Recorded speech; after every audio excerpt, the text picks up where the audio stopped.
So I'm going to start out, first of all, talking a little bit about river fishing, because obviously that's what we can all go out and do right now. Like I said, the fox right in town here and all of the wolf right now are actually getting a pretty good bite. So I will talk about a couple techniques we're going to use for that. The first and most obvious technique that you'll want to look at for either of those situations is going to be vertical jigging.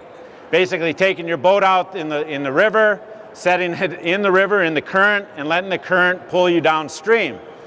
Now, it sounds pretty simple, but obviously there's some few things that you got to do to make it even simpler and help you catch fish.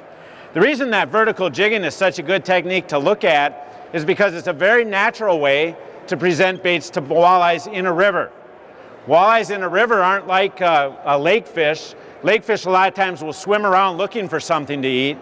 River walleyes a lot of times will set up in certain places in the river and wait for the food to come to them. They're waiting for that current to bring them morsels of food, whether it's minnows or grubs or worms or whatever. So they're sitting there waiting, and if you bring a jig appropriately by them, a lot of times they will bite it. So when I talk about vertical jigging, what I first want you all to think about when you get out there is vertical jigging. Fishing right straight below the boat. Your line shouldn't be going off to the side at all. So the person who's running the boat, whether they're on the bow mount trolling motor or on your transom mount trolling motor, or even if you got to use your big engine, the person running the boat is going to be really in charge of how successful everybody in the boat is. Because if he can keep his line going nice and straight up and down, everybody else in the boat will be straight up and down, and you'll all catch a lot more fish. And the reason you catch more fish is when that line is straight up and down and you start jigging it down on the bottom, it's going to be a lot easier for you to feel the bottom, first of all, because you got the least amount of line out possible. And secondly, you're going to feel the bites much quicker or much easier. And it's real important to feel those bites with a river walleye because of the way they eat. A walleye in a river is used to seeing all this stuff floating by them, and they don't got time to sit there and sniff it and look at it and decide, oh, is that something good to eat or not? The way they decide if something is good to eat is they actually sample it. They suck it in their mouth.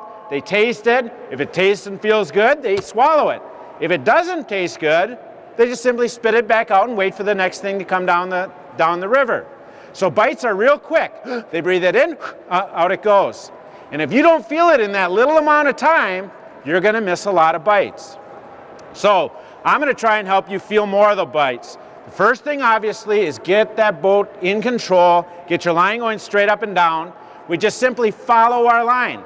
If the line's going out to the side, you use your trolling motor and you pull yourself over your line and get it straight below you. If it's going out this way, pull yourself here. What you'll find out after just a short amount of fishing in the river is you'll find you're always pointed into the wind and compensating for the wind. So as the wind is blowing, you got to pull against it to keep yourself vertical.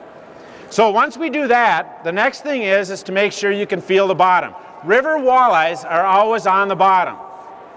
Not always, but the ones you're targeting will be on the bottom. I mean, when a walleye is actually going downstream from spawning or whatever, they might be up off the bottom. But when they're sitting there waiting to eat, they're on the bottom. You know, you think about it, if they aren't on the bottom, the river's just going to flow them downstream. So they're sitting on the bottom. A lot of times what they'll do is find a little place where they can kind of sit out of the current, but have the current next to them. So you don't want to be fishing in dead water, but at the same time, you don't want to be fishing in roaring water. So find yourself kind of some medium current, maybe a little back eddy or a little crease or a turn, or maybe where there's calm water right next to current. Those are all great places to start out fishing.